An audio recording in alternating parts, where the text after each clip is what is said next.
이에 오늘은 수동 공격에 대해서 그리고 수동 공격 종류와 극복에 대해서 다루어 봅니다.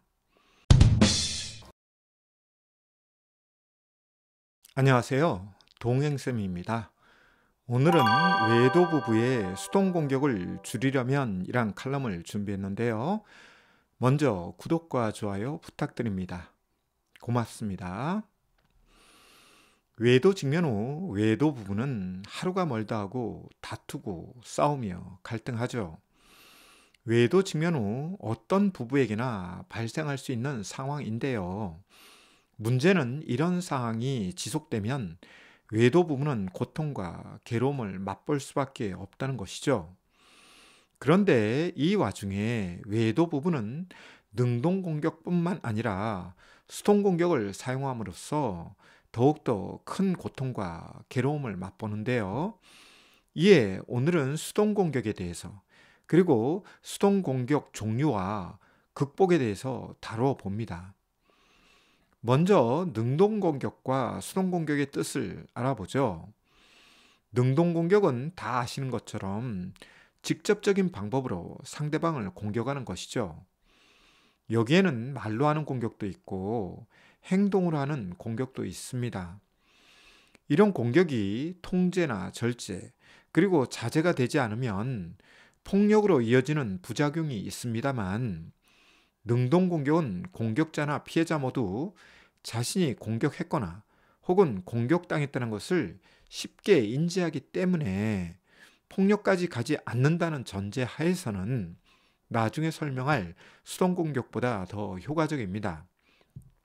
왜냐하면 능동 공격을 통해 서로 생각과 감정에 대해 알고 이를 통해 자신의 생각과 감정뿐만 아니라 상대방의 생각과 감정을 알 수 있기 때문이죠.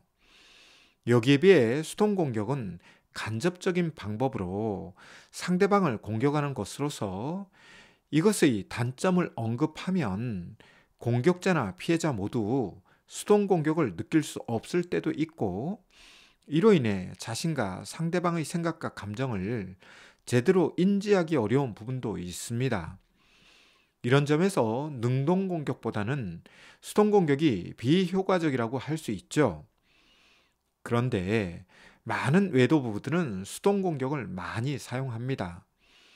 외도 행위자는 외도 발각 후 의기소침으로 인하여 외도 피해자를 상대하는 것에 소극적인 모습과 함께 자신의 생각이나 감정 표현에서 위축된 모습을 보이죠. 이런 모습이 의도와 관계없이 수동 공격이 됩니다. 이 부분에 대한 추가 설명은 수동 공격 종류에서 다루겠습니다. 그럼 외도 피해자는 어떨까요? 만약 외도 행위자가 외도 피해자의 반응에 대해 더 거칠게 외도 피해자를 몰아붙이면 외도 피해자는 자신의 생각이나 감정을 표현하지 못하고 생각과 감정을 억압하면서 수동 공격을 하게 되는데요. 예를 들면 분노를 말로 표현하지 않고 가사를 하면서 물건에게 감정을 투사하는 것이 대표적인 사례라고 할 수 있죠. 결론적으로 외도 부부는 수동 공격을 서로 하게 되죠. 그럼 수동 공격의 종류에는 어떤 것이 있을까요? 첫째, 침묵입니다. 외도 부부 사이에 침묵이 흐르는 경우가 많죠. 특히 외도 피해자가 외도 관련 질문을 하면 외도 행위자는 답변을 하지 않고 침묵하는 경우가 있는데요. 여기에는 답변할 것이 없어서 침묵하는 경우와 고의적으로 침묵하는 경우가 있죠. 어떤 경우가 되었든지 침묵은 소통에 있어서 가장 비효과적인 방법이라고 저는 주장하는데요. 왜냐하면 침묵하는 당사자도 힘들겠지만 침묵하는 배우자를 바라보는 사람 입장에서는 다양한 추론과 추측을 하게 되어 혼란스럽고, 다른 한편으로 무시당했다는 감정이 생길 수도 있으며, 또 다른 관점에서 침묵으로 인한 오해가 생기기 때문에 침묵은 가장 비효과적인 소통 방법이라고 할 수 있죠. 둘째, 지연 행동이 있습니다.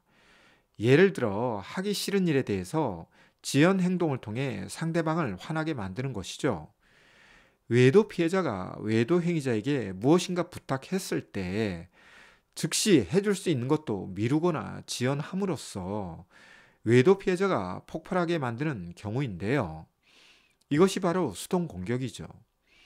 문제는 수동 공격을 한 사람 입장에서 자신은 능동 공격을 하지 않았기 때문에 수동 공격 당한 사람이 짜증이나 화를 낼 경우 이것을 이해하지 못하겠다고 말한다는 것이죠. 바로 이런 면에서 수동 공격이 부적절한 것이죠. 셋째, 깐족, 비아냥, 그리고 조롱도 있죠. 이런 사람들을 상대하는 것은 사회생활 속에서도 피곤하지만 특히 외도 부부 사이에 이런 성향을 가진 분이 적어도 한 분 이상 존재한다면 이 부부는 매일 외도 문제뿐만 아니라 수동 공격 때문에 다투고 싸우며 갈등을 맛봅니다. 따라서 수동 공격은 지양하고 변화해야 하죠. 한편 수동 공격을 사용하는 사람들은 여러 가지 부족한 부분을 가진 사람들입니다. 첫째, 용기가 부족한 사람이고요. 둘째, 자신감이 부족한 사람이며 셋째, 자존감이 부족한 사람이죠. 이에 자신의 생각과 감정을 제대로 표현하지 못합니다. 그러다 보니 소극적이고 암묵적으로 상대방을 수동 공격하는 것이죠. 그리고 상대방을 불쾌하게, 불만스럽게, 그리고 불편하게 만들고 나서도 직접 공격, 즉 능동 공격을 하지 않았기 때문에 자신은 공격하지 않았다고 발뺌을 합니다. 이를 통해 상대방을 자극하고 화나게 만들며 감정을 폭발하게 만드는 경우가 수동 공격하는 사람들의 특징이죠. 특히 외도 부부 사이에 이런 성향을 가진 분이 외도 행위자이거나 외도 피해자라고 한다면 이 부부는 외도로 인한 혼란과 갈등 못지않게 수동 공격으로 인한 혼란과 갈등이 강화됩니다. 따라서 수동 공격을 지양하고 보다 효과적이고 효율적인 방법으로 자신의 생각과 감정을 표현 및 수용해야 하죠. 이를 위해 필요한 것은 부부 상담이나 외도 상담입니다. 이를 통해 자신의 생각과 감정을 탐색하고 이를 적절한 방법으로 표현하며 또한 상대방의 생각과 감정에 대해서도 이해와 수용을 할 수 있는 능력을 발달시켜야 하죠. 여기에는 배움과 익힘이 필요합니다. 특히 익힘에서 연습, 훈련, 실습 등 노력이 필요하죠. 이론만 배운다고 해서 되는 것이 아니라는 것입니다.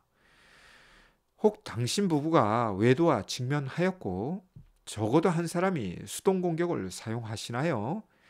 그렇다면 부부 상담이나 외도 상담의 도움을 받으세요. 이를 통해 수동 공격에 변화를 주세요.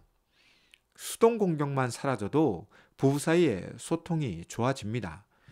그리고 나아진 소통으로 외도 문제 해결 및 외도 극복의 첫걸음을 걸어갈 수 있습니다. 오늘은 외도 부부의 수동 공격에 대해 다루었는데요. 내용이 유익했다면 구독과 좋아요 다시금 부탁드립니다. 그럼 다음 시간에 만나요. 고맙습니다.